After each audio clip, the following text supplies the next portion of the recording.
नमस्कार दर्शकों, स्वागत है आपका आज के हमारे कृषि दर्शन कार्यक्रम में। दर्शकों, आज के कार्यक्रम में हम चर्चा करेंगे बरसात में पशुओं में होने वाले रोगों के बारे में, उनकी देखभाल और उसके अलावा जो रखरखाव होता है उसके बारे में। और इस विषय पर जानकारी देने के लिए आज हमारे साथ जो विशेषज्ञ हैं वे हैं डॉक्टर संदीप गुप्ता जी, जो पशु चिकित्सा अधिकारी हैं पशुपालन विभाग शिमला में और वर्तमान में चियोग में कार्यरत हैं। तो आपका स्टूडियोज़ में स्वागत है सर।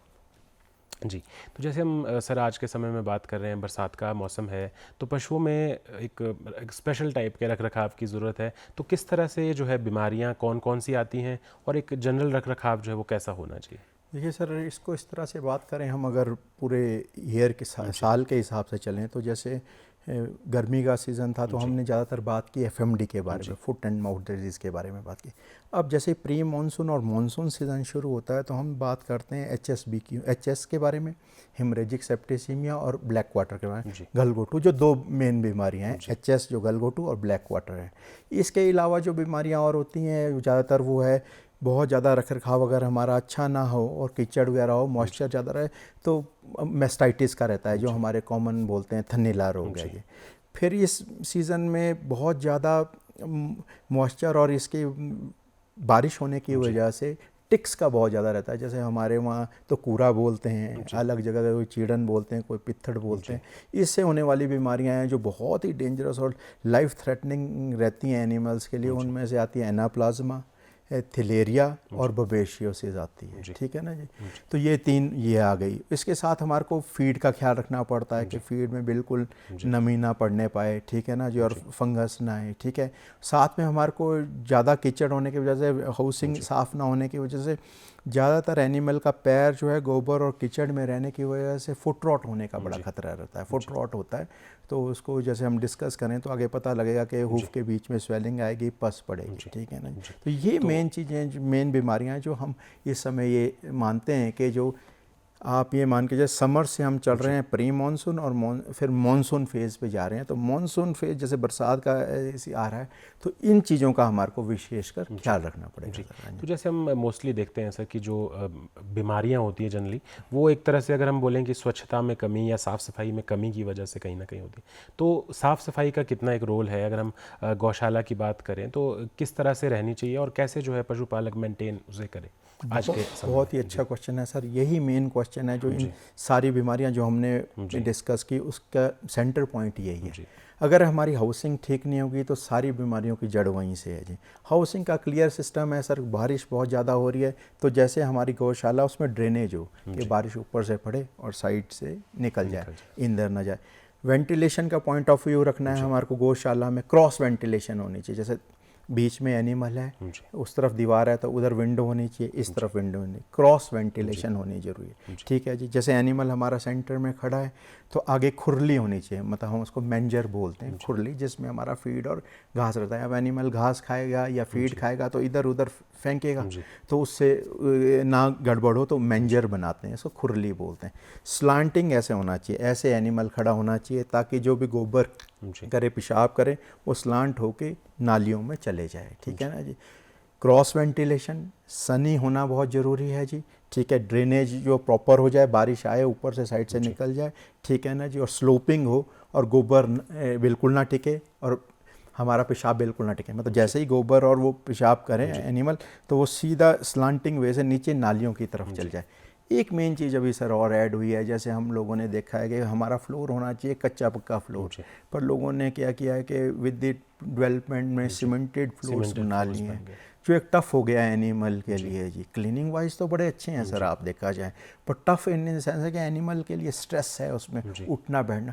तो रबर मैट्स बहुत यूज़ हो रहे हैं सर आजकल ना जी। 4 इंच का रबर मैट आप लें सर, उस पर एनिमल को बिठाएं। आपका जितना भी ये पोर्शन है, जैसे हम लोग तो जैसे सर, जैसे हम परपेंडिकुलर खड़े हैं, बैठे हैं ऐसे, तो हमारे को ग्रेविटी नहीं खींच रही है, मतलब हम परपेंडिकुलर हैं टू द ग्राउंड, तो हमारे को ग्रेविटी नहीं खींच। एनिमल जो डॉर्सल रहता है ग्राउंड को, ऐसे खड़ा रहता है तो नीचे से ग्रेविटी खींचती है, ठीक है ना जी। और एनिमल का वेट बहुत ज़्यादा रहता है, हमारा वेट बहुत कम रहता है, तो अगेंस्ट द ग्रेविटी उसको खड़े होना है, ठीक है ना जी। तो उसका जो बैठने की जगह है ना जी, वो एक तो बिल्कुल क्लीन चाहिए, जैसे मैंने कहा कि गोबर और पेशाब स्लांट करके सारा के सारा नीचे नीचे निकल जाए। पर दूसरा वो क्लीन होने के साथ वो इतनी कंफर्टेबल चाहिए कि एनिमल उस पर आराम से उठ जाए, ठीक है ना जी। तो अगेंस्ट द ग्रेविटी उसको उठना है तो रबर मैट्स का आजकल बड़ा प्रचलन है, जैसे 4-4 इंच के रबर मैट लेके लोगों ने ना जी उस पर बिठाना शुरू किया। उससे जो है अगेंस्ट द ग्रेविटी उठने में एनिमल को आसानी मिलती है। और गोबर और पेशाब अगर एनिमल करेगा तो उसमें क्लीनिंग में भी बहुत ईजी है, ठीक है ना जी। तो ये बड़ा एक इम्पॉर्टेंट पॉइंट है। हमारी हाउसिंग पूरा एक कम्बिनेशन है sir, from cross ventilation, drainage to slanting to manger, then this ये फुट मैट्स, ये जो सॉरी बेडिंग के लिए जो रबर मैट्स आ गए ये ऐड हो गए हैं सर आज के। तो जैसे सर हम देखते हैं कि बरसातों में आपका जो अगर हम चारा भी बोलें और या पानी भी बोलें तो कई बार पॉल्यूटेड होता है या जो चारा है उसमें सड़न आ जाती है, जैसे हरा चारा दे रहे हैं। तो चारे का क्या महत्व है सर बीमारियों की रोकथाम के लिए?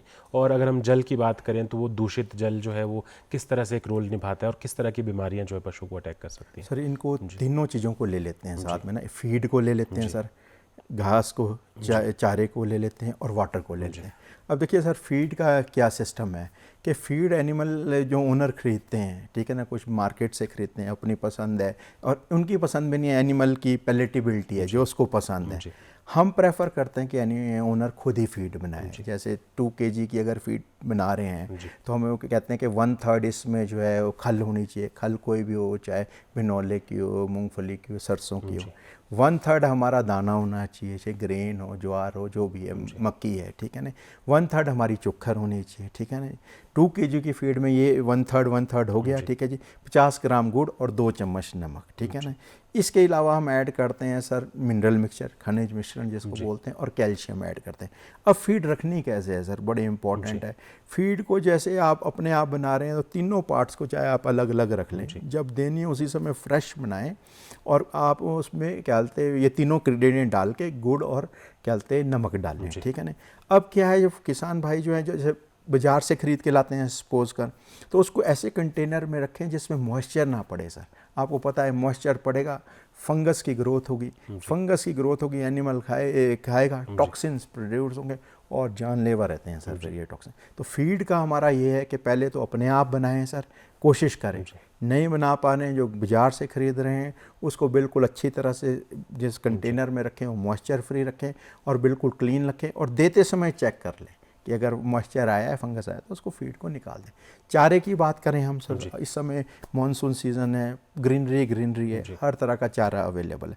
अब हमारे को ये देखना है कि सर गिल्ला चारा ना जाए एनिमल को ना, जो हमें ख्याल रखना पड़ता, तो हम चारा काट के लाएँ, उसको सुखा लें।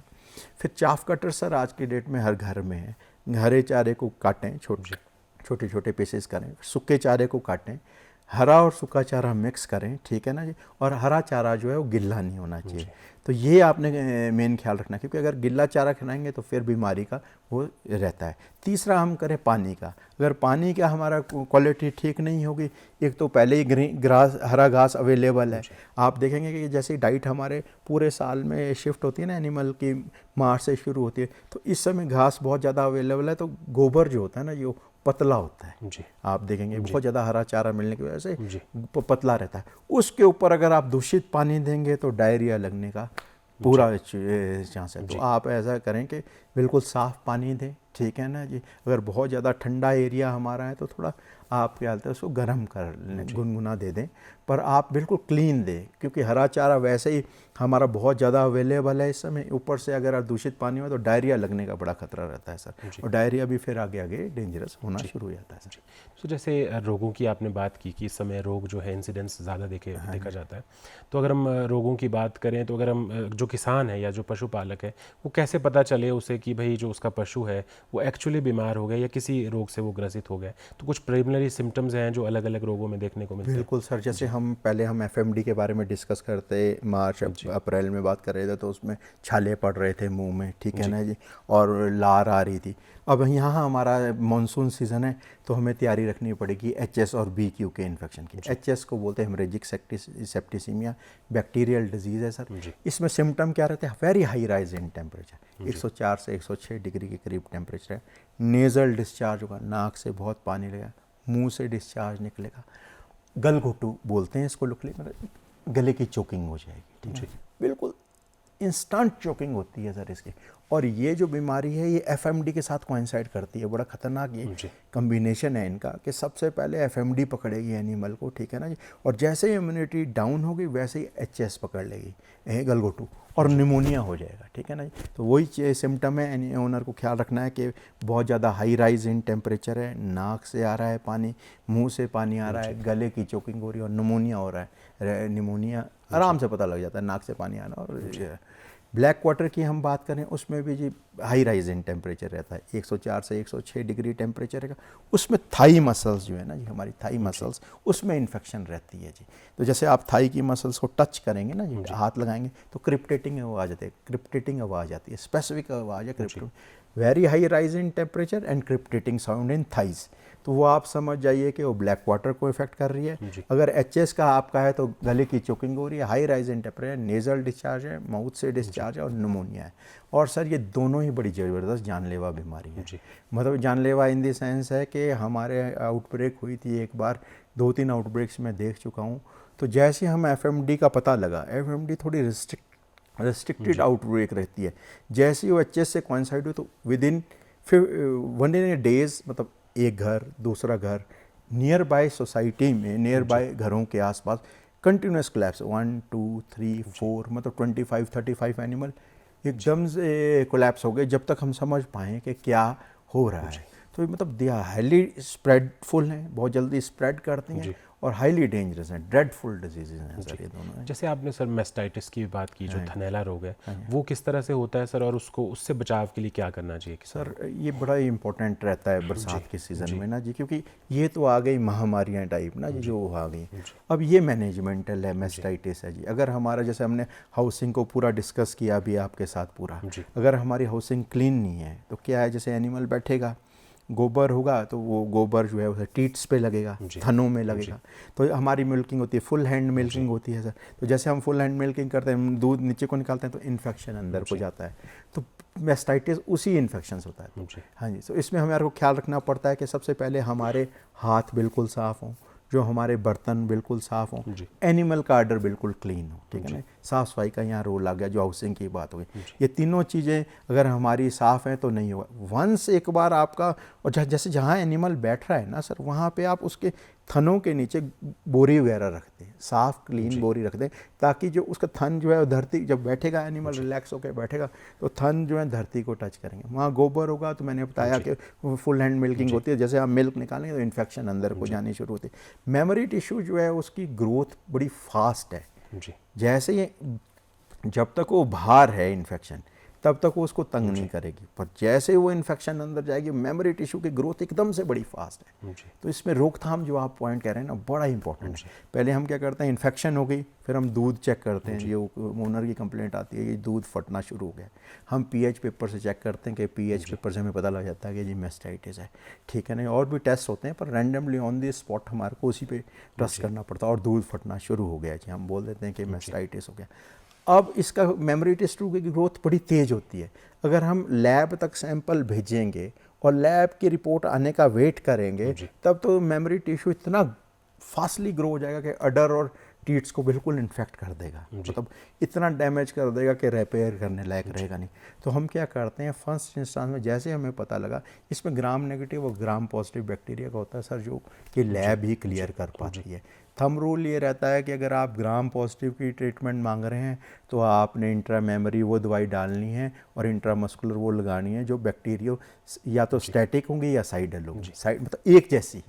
अगर ये चीज़ को सर जब मतलब पशुपालक रिपोर्ट करेगा तो यानी कि जो फार्मासिस्ट है या डॉक्टर है वो आके विजिट करके उसको ये चेक कर। सर ये मेस्टाइटिस 2 से हो रही है ना जी, हम जो डीप डिस्कशन कर रहे हैं, ग्राम पॉजिटिव और ग्राम नेगेटिव है, और इसमें बैक्टीरियोस्टैटिक और बैक्टीरियासाइडल एंटीबायोटिक्स हमारे पास अवेलेबल है। तो थंब रूल ये है जो मैं बोलना चाह रहा हूँ, वो बोलना चाह रहा हूँ कि जो दवाई आप टीट में डालेंगे, क्योंकि आपको you can not wait for lab के तब तो कंफर्म करें, आपने जो दवाई थन से डालनी है और जो इंट्रामस्कुलर पेरेंटल इंजेक्शन लगाना है एनिमल को, वो बैक्टीरियासाइडल लगा रहे हैं तो बैक्टीरियासाइडल ही इंट्रामेमरी जाएगी और बैक्टीरियासाइडल ही वो लगेगी, क्या बोलते हैं, इंट्रामस्कुलर लगेगी।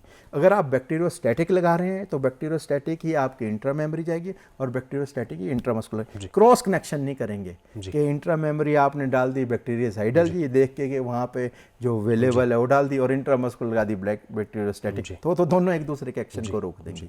तो हमें ये करना है कि जैसे हमने डायग्नोज किया, द बेस्ट एंटीबायोटिक जो अभी तक ये बता रहे हैं जो काम कर रही है वो है एनरोफ्लॉक्सासिन, इसमें जो काम कर रही है। इसकी हायर रिफाइनमेंट में मार्बोफ्लॉक्सासिन आ गई है। तो हम क्या करते हैं, जैसे हम यहाँ प्रोड्यूस जैसे चलने लगते हैं केस में, तो हम सबसे पहले क्या है एनरोफ्लॉक्सासिन लगा देते हैं, ठीक है ना जी, एविल, मेलोनेक्स और बेलामिल लगा के छोड़ देते हैं और सैंपल कलेक्ट करके लैब में दे देते हैं। तो जैसे हम लैब की रिपोर्ट से कोइंसाइड करते हैं उतने में 3 दिन में अगर हमारी एंटीबायोटिक जो लैब रिपोर्टों से पता लगी है कि एनरोफ्लॉक्सासिन अच्छा काम कर रही है तो एनरोफ्लॉक्सासिन उसको वैसे रिकवर कर देगी। अगर कोई स्पेसिफिक लगनी है तो 2-3 दिन में CST रिपोर्ट से आ जाएगी, कल्चर सेंटर। तो इस तरह से चलना पड़ता है सर इसमें, क्योंकि मैम एक तो डेयरी इंडस्ट्री का सबसे इंपॉर्टेंट पॉइंट मेस्टाइटिस है, क्योंकि दूध का ही सारा कारोबार है। एक बार एनिमल को मेस्टाइटिस हुआ तो दूध सारा खराब हो गया जी। तो दूध की रिकवरी के लिए हमारे को के मतलब वो रहे, ये हमारे को एक एंटीबायोटिक का शॉट लगा के कन्फर्मेटरी हमको लैब से उसको करवा लेना चाहिए कि ये ठीक है। तो आपके पास एक डाटाबेस बन जाता है। जैसे मैंने 100 डॉक्टर साहब ये तो बातें रही कि आपके एंड पे क्या होना है कि डॉक्टर या फार्मासिस्ट क्या करेंगे, पर जो किसान की अगर हम बात करें, अगर वो देखता है कि उसके पशु में इस तरह का कोई रोग है या कोई बीमारी जो है पनप रही है या पशु जो है इनडिफरेंटली बिहेव कर रहा है, तो वो प्राथमिक उपचार के तौर पर क्या उसे करना चाहिए और कितना जल्दी उसे अपने पशु को जो है चिकित्सा मेस्टाइटिस वाले केसेस में और जो ये बीमारी इनमें तो इमीडिएट रिपोर्टिंग करनी चाहिए, क्योंकि थोड़ा लैब कंफर्मेशन और अपनी ट्रीटमेंट में कोइंसाइड करना पड़ता है ना। जैसे मैंने डिसीजन लिया कि मैं एनरोसिन लगाऊंगा मेस्टाइटिस में, ये भी लगाऊंगा, ये लगाऊंगा, हर डॉक्टर का अपना डिसीजन है, उसको लैब से कोइंसाइड करेगा। पर अगर किसान भाई, मैंने कहा मेमोरी टिश्यू की ग्रोथ बड़ी फास्ट है, अगर किसान भाई 3-4 दिन तक वेट करता रहा अपना, तब तक तो वो डैमेज कर चुका होगा। इसका नुकसान ये होता है सर कि जैसे हम ट्रीटमेंट तो कर लेते हैं, मान लीजिए एक एनिमल का पोटेंशियल है कि वो 15 लीटर दूध देता है, वो इन्फेक्टेड हो गया और इन्फेक्टेड होने में वो सारा दूध खराब हो गया। अब जब हमने एंटीबायोटिक लगाई तो वो पूरे पोटेंशियल तक नहीं पहुंच पाता सर, वो 8-10 तक पहुंचे। अगर टाइमली नहीं बताएंगे, अगर हम टाइमली बताएंगे तो पूरा रिकवर कर जाएगा सर। ये time is very important for this. Sir doctor साहब, जैसे हम देखते हैं कि रोकथाम जो होती है किसी भी रोग के लिए वो एक बेहतर उपचार है। ये बेटर कि आप ट्रीटमेंट में जाएँ, उससे अच्छा है कि आप उसे रोकथाम ही कर लें पहले। तो अगर हम टीकाकरण की बात करते हैं सर, इसके लिए टीकाकरण एक महत्वपूर्ण कदम होता है, तो वैक्सीनेशन का क्या शेड्यूल है सर, और पशुओं में किस किस समय पे कौन कौन सी वैक्सीन लगनी चाहिए, और अगर वर्तमान में बात करें बरसात के समय तो कौन कौन सी लगाई जाती है? वैक्सीन वही sir, prevention is better than cure वाला ही सिस्टम है सर। अगर आपको पता है, आप जागरूक हैं, तो कोई चिंता की जरूरत नहीं है। जैसे मैंने आपको बताया कि हमारा कैंपेन मोड चला था अप्रैल मई में फॉर FMD वैक्सीनेशन, वो हो गया। अब मानसून की हम तैयारी कर रहे हैं, हम HSBQ का वैक्सीनेशन करेंगे। इसमें HS के लिए भी वैक्सीनेशन अवेलेबल है, BQ के लिए भी वैक्सीनेशन अवेलेबल है। 4 ml की डोज लगती है सर, सब कट लगती है, मतलब चमड़ी उठा के मसल और उसके बीच में हम डालते हैं। थोड़ा राइज इन टेम्परेचर शाम को होगा, उसमें थोड़ा किसान भाई को घबराना नहीं है, मतलब इसका मतलब है कि वैक्सीन काम कर रही है सर। और क्या बोलते हैं, यहाँ थोड़ी स्वेलिंग आ सकती है तो उसे घबराने की ज़रूरत नहीं है। अभी हमारा ये HSBQ की हमारी तैयारी पूरी है। कैंपेन मोड शुरू होगा। कैंपेन मोड का मतलब ये है कि हमारे को एक स्टिपुलेटेड टाइम दिया जाता है जी, जैसे 1 महीने का टाइम दिया जाएगा या 1.5 महीने का। इस टाइम पीरियड में आपने टैगिंग करनी है एनिमल की, ऑनलाइन उसको रजिस्टर करना है, वैक्सीनेशन करनी है और ऑनलाइन अपलोड करनी है वैक्सीनेशन के लिए। तो एक स्टिपुलेटेड टाइम का हमारा फिक्स है। जैसे हमने FMD कर दी, अब हम HSBQ की वैक्सीनेशन शुरू करेंगे और स्टिपुलेटेड टाइम में करेंगे। अगर हमने ये वैक्सीन लगा दी, देखिए सर, अब सबसे इंपॉर्टेंट चीज़ वैक्सीन का क्या रोल रहता है। अब सपोज़ करिए HS या BQ एनिमल को इन्फेक्ट कर लेती है, तो पहले तो मोर्टेलिटी हाई होगी। 20 एनिमल का फार्म है, 2-3 में रह जाएगा। जो बच गए वो भी 20-25 लीटर दूध या 30 लीटर दूध देते होंगे, वो भी आके 2 या 5 लीटर में आ जाएंगे। ठीक है, यहाँ हम वैक्सीन लगाएंगे। किसान भाई कई बार कंप्लेंट करते हैं, जी आपने वैक्सीन लगाई, वहाँ बहुत स्वेलिंग हो गई, आप देखो। मैंने कहा स्वेलिंग होनी जरूरी है। अगर स्वेलिंग होगी तभी हमारा पता लगेगा हमारी वैक्सीन ठीक काम कर रही है। अगर बुखार आएगा तो भी हमारा ये रहेगा कि बुखार आ रहा है तो इसका मतलब वैक्सीन अपना काम कर रही है। हमारे बहुत क्वेश्चंस आते हैं कि सर आप के वो लगा के गए हैं जी, यहाँ बुखार आ रहा है, आप देखो ये है। तो हम कहते हैं ये आना ज़रूरी है। थोड़ा बहुत अगर ज़्यादा है तो मेलोनेक्स दे दीजिए एनिमल्स को, ठीक है, मेलोक्सिगैम और पैरासीटामोल की कैटल्स के लिए डोज दे दीजिए। स्वेलिंग है मैक्सल से सेकिए, पर आप लॉन्ग टर्म में उसका फ़ायदा और नुकसान देखिए सर, कि अगर एक ही फार्म को इन्फेक्ट करके 18-20 एनिमल आपके मर गए और 2-4 एनिमल 2 से 5 लीटर में गए तो फार्म पूरा कोलैप्स कर गया ना जी। यहाँ आपने सिर्फ एक बार वैक्सीन लगानी है। वैक्सीन भी घर द्वार फ्री में लगेगी। हमारे स्टाफ वाले आएंगे, अभी तो शुरू करेंगे जी कैंपेन मोड, जो रह जाएंगे वो भी कांटेक्ट कर सकते हैं, और हम घर द्वार जाएंगे। गवर्नमेंट का प्रोग्राम है, फ्री लगती है, कोई चार्जेस नहीं है, सिर्फ आपका वहाँ होना जरूरी है, वैक्सीन लगा के हम आ जाएंगे। और इतना आपको उसका एडवांटेज है, मतलब हमारा मानसून सीज़न ही फिर एक स्टेप में ठीक चला जाएगा ना, और चीज़ें तो है ही हैं सर। तो सर वैक्सीनेशन का जो एक्चुअल शेड्यूल है वो कितने कितने समय बाद रहता है, और जो किसान है या पशुपालक है वो कितने कितने समय बाद जो अपने पशु को या के पास ले जाए, या वैक्सीन, बिल्कुल अच्छा क्वेश्चन है सर। हर वैक्सीन की अपनी अपनी इम्यूनिटी है सर। जैसे हमने अभी FMD की बात की, तो FMD की इम्यूनिटी हमारी 6 मंथ की है सर, ठीक है ना। अप्रैल मई में लगेगी, फिर अक्टूबर में आके 6 मंथ में वही कैंपेन मोड शुरू हुआ है। HSV क्योंकि एनुअल रहती है सर, मतलब 1 साल की इम्यूनिटी रहेगी। जैसे हम लगाएंगे तो हम ऑनलाइन अपलोडिंग होगी, सारा कुछ होगा, डाटा बना होगा, और अगले साल फिर उसको दोबारा रिपीट करेंगे सर। ये है जी, immunity is the main thing. जो आपका क्वेश्चन है वो बड़ा इंपॉर्टेंट है, कि ऐसा नहीं जी कि हमने एक बार FMD लगाई फिर मुड़ के नहीं लगाई, तो अब उसकी इम्यूनिटी तो 6 महीने 2-3 साल बाद वो अगर रिएक्ट कर जाएगी तो फिर गड़बड़ होगी ना। इम्यूनिटी पार्ट बहुत है जी। ये तो हमने देखे सर, जैसे बैक्टीरिया जनित रोग कहे आपने, कुछ फंगल रोग हैं या कुछ वायरल भी हैं। तो इसके अलावा जैसे हम देखते हैं कीड़े सर जो होते हैं, कीट, ये भी कई बार ग्रसित करते हैं पशुओं को, जिसमें चीचड़ या देखेंगे हम उसके ऊपर पैरासाइट्स जो है वो उन पे खून चूसेंगे या चीज़ें इस तरह से। तो इनके लिए क्या क्या है, मुख्य कीट कौन कौन से हैं और क्या रोकथाम है इनके लिए? सर मेन आप मान के चलिए जी, टिक, लाइस, फ्ली, ठीक है ना जी। इनमें भी टिक्स हैं जो हमारे एनिमल्स को मतलब तंग तो सारे ही करते हैं ना सर। टिक, लाइस, फ्ली वगैरह सब तंग करेंगी, ठीक है ना। मेन जो डेंजर, इनका इलाज भी बड़ा सिंपल है सर। हमारे जैसे वो पित्थड़ बोलते हैं, हमारे कूरा बोलते हैं, इसकी दवाई हमारे हॉस्पिटल में बड़े आराम से अवेलेबल है जी। 2 ml पर लीटर हम बोलते हैं, साइपरमेट्रिन है, डेल्टामेट्रिन है, ठीक है ना जी। रिफाइंड फॉर्म में तो बाज़ार में मेरित्राज वगैरह भी आ गई है, तो 2 ml पर लीटर लगाते हैं हम, उसको बॉडी में लगाते हैं। आँख, कान और मुंह में पेशाब वाली जगह और गोबर वाली जगह में नहीं लगाते, ठीक है। थोड़ी देर लगाएंगे, 2-2.5 घंटे रहने देंगे, एनिमल को नहला देंगे। ये तो अगर झड़ गए फिर तो झड़ जाएंगे सर। अब अगर क्या बोलते आप, और एक चीज़ और है सर, ये बड़ा इंपॉर्टेंट क्वेश्चन इस पॉइंट ऑफ व्यू से, कि हमारे लोग दवाई लगाते हैं, बोले हमने दवाई लगाई और ये थोड़े दिन काम की और फिर चली गई। उसका क्या है चक्कर है कि गौशाला जो हमारी है ना जी, गौशाला में जैसे हाउसिंग पार्ट ऑफ व्यू से जो उसकी दरारें हैं उसमें हमारे को चूना करना पड़ता है। जैसे हमने दवाई लगाई सर, उसने एक्ट किया चीड़न पे, पित्थड़ पे या इस पे, और चीड़न पित्थड़ नीचे गिर गए, फ्ली या और वो क्या करते हैं कि वो अपने को स्पेस ढूंढ लेते हैं छुपने के लिए। जैसे जब तक दवाई का असर बॉडी में है तब तक वो अपने क्या कहते हैं दरारों में छुपे रहेंगे, ठीक है ना। और जैसे ही दवाई का असर ख़त्म होगा वो फिर से एनिमल पे अटैक कर देंगे। तो हम क्या कहते हैं कि पहले चूना लगाएं सारी जगह, जो बेडिंग है एनिमल की वो रिमूव कर दें, दवाई लगाने के बाद, नहलाने के बाद रिमूव कर दें और चूना लगाएं। एक तो पार्ट ही हो गया। अगर आपने चीड़न पित्थड़ वगैरह से अपने आप मतलब प्रिवेंशन कर ली तब तो आप सक्सेसफुल हो गए, ठीक है। सपोज करो आपने ये चीड़न से, पित्थड़ से आप नहीं पार पाए, ठीक है ना जी, और अलग वो एक्ट कर रहे हैं, तो फिर हमारे को क्या बोलते हैं, एनाप्लाज्मा, थिलेरिया और बबेशिया, ये 3 बीमारियां हैं जो बड़ी डेंजरस रहती हैं, जानलेवा हैं सर। ये टिक से ही होती हैं और जानलेवा बीमारियां हैं, ठीक है ना। एनाप्लाज्मा में क्या रहेगा जी, एनाप्लाज्मा में क्या रहता है, टिक से होगी, टेम्परेचर 101.5 के करीब रहेगा, 102-3 तक चला जाता है, मतलब ज़्यादा हाई राइज टेम्परेचर नहीं होगा, और एनिमल ऑफ फीड होगा और थोड़ा रेस्पिरेटरी डिस्ट्रेस रहेगा। एक चीज़ कंपेयर करते हुए आगे चलेंगे बबेशिया पे very high rise in temperature रहेगा, वो 104 और 106 रहेगा, ठीक है ना जी, पर पेशाब से खून आएगा। थिलेरिया पे जाएंगे तो उसमें बाइफेजिक राइज है, एक बार राइज करेगा फिर डाउन आएगा फिर राइज करेगा, प्री स्कैपुलर लिम्फ नोड जो है स्वेल्ट रहेंगे।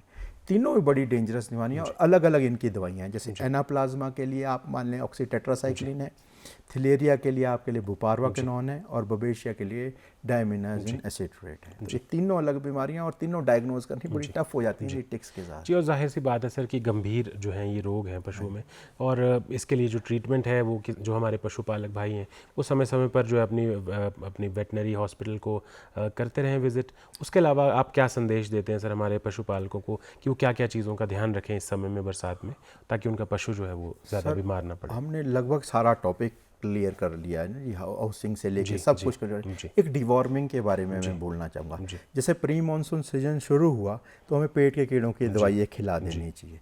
3 महीने का ये डिवॉर्मिंग सीजन मानसून सीजन रहता है, 3 महीने बाद फिर रिपीट करा लीजिए, ठीक है ना। क्योंकि डिवॉर्मिंग का शेड्यूल पहले था कि 6 महीने में एक बार पेट के कीड़े की दवाई खिलाते थे, अब जो नया शेड्यूल वो कहते हैं 3 महीने में खिलाएं। तो आप देखिए मानसून सीजन शुरू हो रहा है या हो मिड पे आ गया है तो एक बार खिला लीजिए और ख़त्म होने के बाद 3 महीने के बाद फिर से दोबारा से खिला लीजिए। तो डिवॉर्मिंग को इसमें ऐड कर लीजिए जो हमने आपके साथ टॉपिक को डिस्कशन किया है जी। और अल्टीमेटली जो है साफ़ सफाई का ध्यान रखना है और पानी और चारे का ध्यान रखना है। बिल्कुल। और अल्टीमेटली सर जब कोई बीमारी आती है तो वो डॉक्टर से परामर्श लें। बिल्कुल सर आप हमारे स्टूडियोज़ में आए और हमारे पशुपालक भाइयों को और दर्शकों को इतनी महत्वपूर्ण जानकारी दी, उसके लिए बहुत बहुत धन्यवाद। Thank you. दर्शकों आपसे मिलेंगे इसी कार्यक्रम के अगले अंक में, तब तक के लिए नमस्कार।